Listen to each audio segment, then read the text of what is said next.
Hello, hello, hello. Where's Alpha? I don't make the light man is an idiot here. Okay, listen. This is Sir David the Bard, and I'm coming to you from the Provo Mental Institution, and I'm going to tell you why I'm here. Okay, I'm going to tell you why I'm here. Now, this is just one day in the life of the Bard. You guys are going to want to know, well, why did you try to kill yourself 5 times?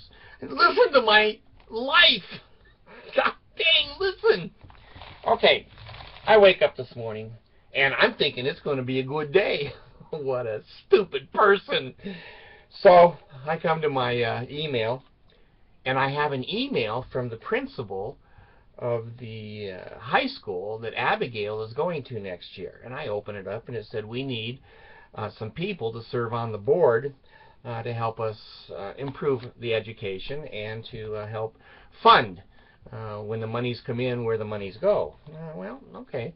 So I looked at the email, and I went down, and it said, you want to register, here's the form. So I went down to the form. It has 3 lines. It says, name, I put Sir David the Bard, date, and then your address. Okay. So I start to type in the information. It won't type in. It will not type in. Now, I spent from 8 o'clock in the morning until probably around 9 a.m. trying to get it to work. And opening it and opening in different directions and kicking the computer, spitting on the screen, whatever I could do to make the son of a bitch light up. It wouldn't. So, now, you have to understand, my wife, Mercy, is so sweet. She is so sweet because she says, I'm going to keep you out of jail. And she does. She does. This is the school district that had a restraining order against me for coming on any of their property a couple of years ago. So they know the Bard. So anyway, I called, which I shouldn't do, but it just drives me crazy. So I called the school. And this little girl says hello, and I said, you know, the form that you guys sent me won't open up. And she says, oh, I don't know anything about that. Could I transfer you? I said, no. No, I want to talk to you because you don't know anything about it. Well, maybe I could transfer you. I said, well, can you transfer me to somebody who knows something? She goes, I think so. I said, okay, I'll take my chances because I know they won't. Go ahead. So they go to the next person, and the next person says, well, Sir David the Bard, this is your fault. I go, how can it be my fault? And she goes, well, do you have the latest update of Oracle, of JB, and SPD, and PDF, and BFD? I said, I have plenty of BFD. You guys are too young. You don't know what BFD is. So anyway, look it up. So I go, I can't type on your form. She says, what form? I said, the form that was sent out. She says, oh, the principal sent that out. It's his fault. I go, Jesus. How can the principal not notify the school that he's just sending out an application for the board? She says, well, I don't know. I could have him call you. And I said, right. When pigs wear lipstick and fly, you guys never call back. You never do. She says, well, can I just refer you to him and I'll have him call you back? I said, what choice do I have? What choice do I have? She says, okay, well, thank you. Okay. So like 20 minutes later, the principal calls, which is an improvement right from the get-go. And he says, is this Sir David the Bard? And I said, it is. And he said, well, this is the principal over here at the high school, and I understand that you were upset due to my low intelligence. And I said, well, sir, I said, I don't think I discussed your intelligence with anybody. I certainly discussed some negligence in sending out a form that is not able to be typed into. And he said, well, I'm sorry. And I said, well, I don't want sorry. I just want to type on the form. So I've got 2 master's degrees. I've served on several school site councils. I've been president of the Department of Mental Health. You know, it goes on and on and on. I've been in the community many, many years. I said, I think you'd like to have people like me. And he says, well, we would. And I said, well, it doesn't look like you want them. Too bad. You don't send out the form. Well, I'll get some Trekkie on it. I said, a Trekkie or a techie? See, a Trekkie, I'm a Star Wars fan. Or, I mean, Star Wars. The Enterprise, Captain Kirk, Star Trek. So I know what a Trekkie is. So anyway, he's going to email me back. Son of a bitch never emailed me anything. So the one lady, she says to me in this scenario, she says, well, why don't you copy it and then bring it over? And I says, because I'm not Jesus. I don't pay for other people's mistakes. This is an error in judgment, an error in not notifying people, putting shit up that nobody, it won't work. I says, you're responsible for this, not me.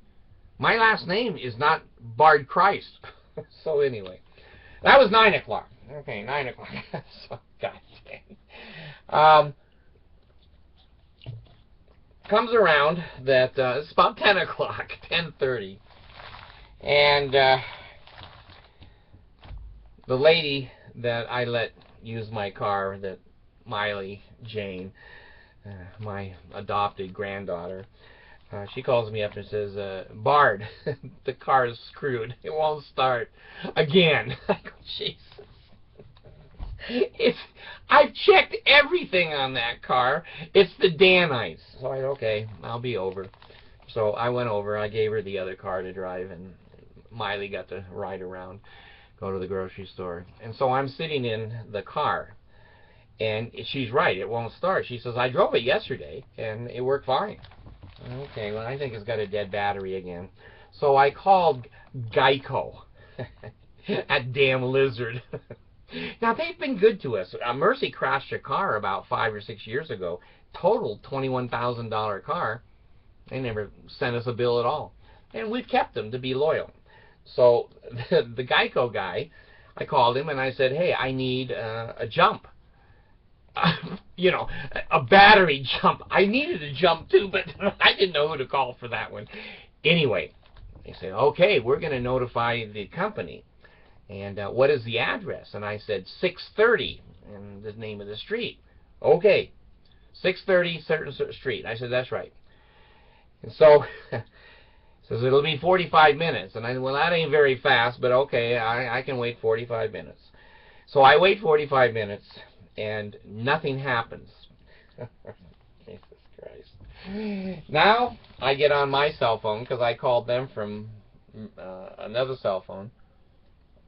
I said, where the hell is the jump man? You know, we don't know. He called in and said he couldn't find the place. I said, does he have an IQ above 50? I mean, we don't know. Let me tell you, he doesn't. So he said, well, let us call him again. And I said, yeah, like that's going to work. You cut a guy's head off. He said, well, he didn't die. Let's cut his head off again. If he didn't die the first time, he's not going to find that address. So anyway, they called him, and they said, well, do you want to talk with him? Now, this is 3.5 hours. 3.5 hours later for a jump start. So the old boy comes on the phone, and he says, what's the problem? And of course, I don't care if people like me. No one likes me, because I don't like them. They're idiots. So I said, listen, did you go to high school? What does that have to do with anything? I said, I'll take that as a no. You stupid bastard. I said, there's a big sign out front. It's 6 feet tall. And it has number 0 to number 40 on it. Is 30 in between those two numbers?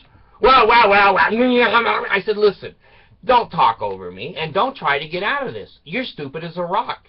Well, I went down and I looked and I couldn't find it. I go, you know what? You're talking over me, and you're trying to make excuses up of why you can't produce.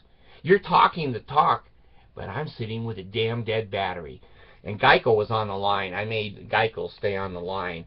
I said, I'm filing a formal complaint against this company. They have a moron that is trying to find addresses. They're irresponsible, and they have no experience at what they're doing. And I don't want Geico to pay 1 cent. Not 1 cent to these people, because it's their fault that they can't find the car. Well, while I'm screaming and yelling at Geico, 2 little ladies come up to my car and said, we're from the ABC towing company, and we hear you need a charge. And I said, charge it. And they jump-started it in 10 seconds, and I was still on the phone with Geico. And so I told Geico again, you know, tell that old bastard, and he was on the phone. He's a piece of shit. He doesn't know anything about what he's doing. So anyway, now I'm upset. So I said, well, I'm going to go buy a new battery. So I was going to go down to the store, and they made me so late that the store closed 10 minutes before I got there. And I'm saying to myself, this car is going to be dead in the morning again. And Geico said, we've charged this car, jumped it twice. We're not going to do it again until you do repairs. And I said, well, I thought I did repairs the first time. So anyway, now I'm saying to myself, should I park this piece of shit car in front of the repair place, and if it doesn't start, you can just push it in and put a battery in, or should I take it home? But if I take it home and turn it off and it doesn't start, they're not going to come and jump it again. I'm going, geez. So I go into the store, and I buy jumper cables.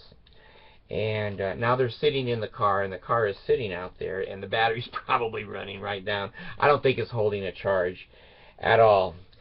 So the day for the Bard, that's a typical day. If I go out that front door, there is an asshole every 2 feet. And I have a sign on my head that says, you know, anyone that can't walk the walk, you don't want to talk to the Bard. So anyway, you know, I don't know. I don't think of suicide anymore. I'm on pretty good meds.